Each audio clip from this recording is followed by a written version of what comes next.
outside on launch controls and countdown for Apollo 11, the flight to land the first men on the moon. In July 1969, both sides prepared for liftoff.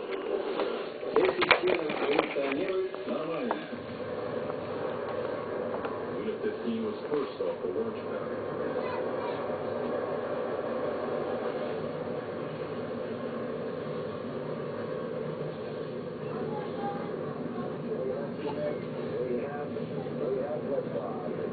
Just 3 days later, Apollo 11 joined the chase.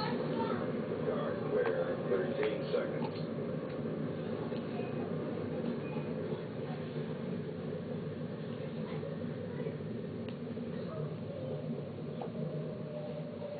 Once again, Josrell Bank was listening.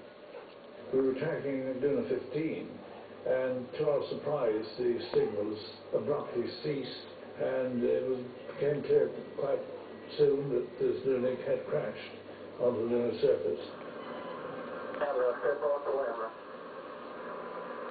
That's one small step for man, one giant leap for mankind. Somebody can get a picture of you. You're going too fast on the panorama switch. You're going to have to stop for... That's the first picture of the panorama. When Luna 15 crashed on the moon, and we knew that Apollo 11 landed safely and they are bringing samples, it was a complicated feeling. It was a mixture of jealousy and disappointment. But we still were very strong, and we understand that we can do this the second time, the third time, but we were not the first.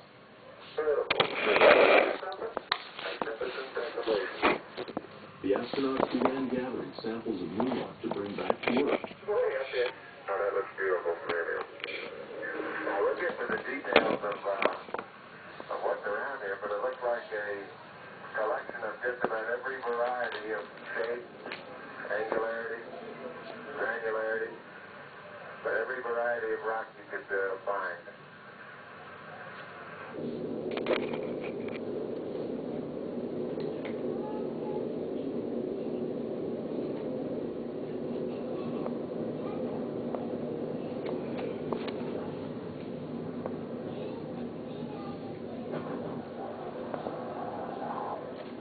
Three men and their precious cargo of 21 kilos of moon rock had returned to Earth.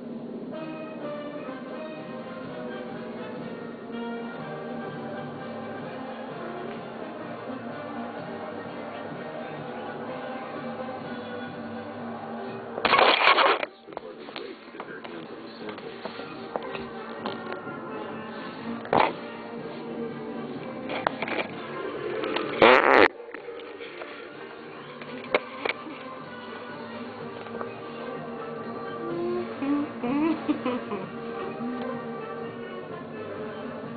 Geologist Harrison Schmitt was more impatient than most.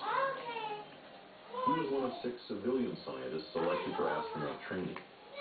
Their hopes of flying to the moon weren't high. But Schmitt had made understanding lunar geology his own personal crusade. It was an excruciating period, actually having to wait in order to get your hands on the rocks. But it was a mixture of joy that we had accomplished what we had set out to do, and anticipation because we now had something really to work on to begin that process of understanding the moon, its ages, how it had formed, and what it meant to us here on Earth. The moon rock was almost identical to the most basic kind of rock on Earth. It was basalt, which forms when molten rock from inside a planet seeps through the surface, then cools and solidifies. The first rocks turned out to be 3.9 billion years old, and that was older than most people had suspected. And so as we went through these really spectacular rocks, we were learning for the first time what the moon was all about. Soon after, the Soviets' second attempt at a moon scooper worked. It brought back a few grams of soil from a different part of the moon.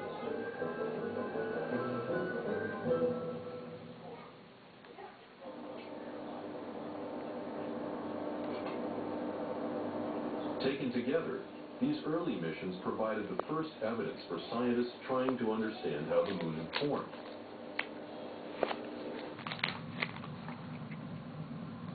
Had it grown alongside Earth, or been spun off by the young planet?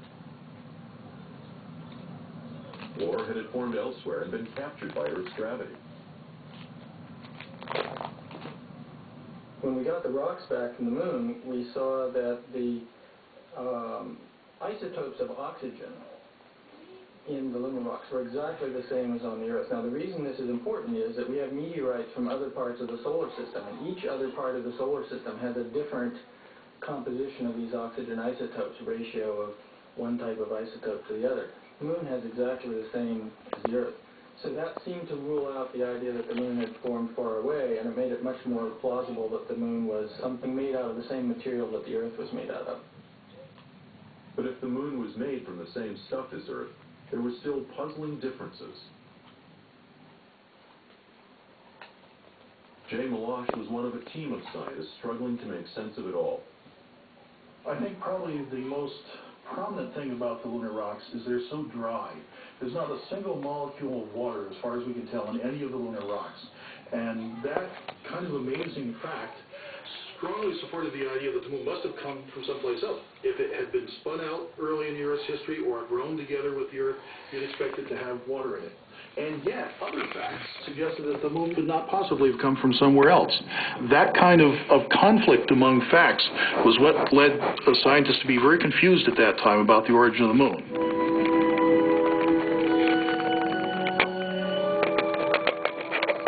Scientists weren't helped by the fact that all the rocks found so far were basalt, rock that had once been molten and flowed through cracks in the Earth's ancient surface. No astronaut had yet found a piece of the original surface itself, primordial moon rocks, that might cast new light on the moon's formation. Nikita! If ever a Nikita! geologist was needed on the moon, it was now. Nikita, Apollo 15 was billed as the big science mission. Where? Right Focus, there. geology of the moon. Pick up your mess. It's earned the love of millions of Toyota owners and has saved an estimated 1 billion gallons of gas. And it's paving the way for the next generation of vehicles, like cars charged at home, or that run solely on electricity, or consume hydrogen and emit only water. Even more solutions and the shape of ideas to come from Toyota. Here's important health news if you're over 50. If there was a serious disease affecting over 8 million Americans, we all know about it, right? Now a dramatic survey finds 3 out of 4 people have never heard of peripheral artery disease, PAD, also known as poor circulation in the legs, or how it doubles your risk of a heart attack or stroke. And that's got people talking. Dr. Jones. If you're over 50 with diabetes, or risk for heart disease, or pain or heaviness in your legs, you're at risk for PAD.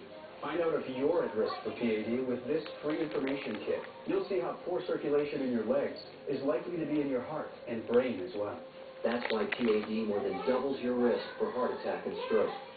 Call 1-877-920-1067 for more about PAD. Get this free kit today.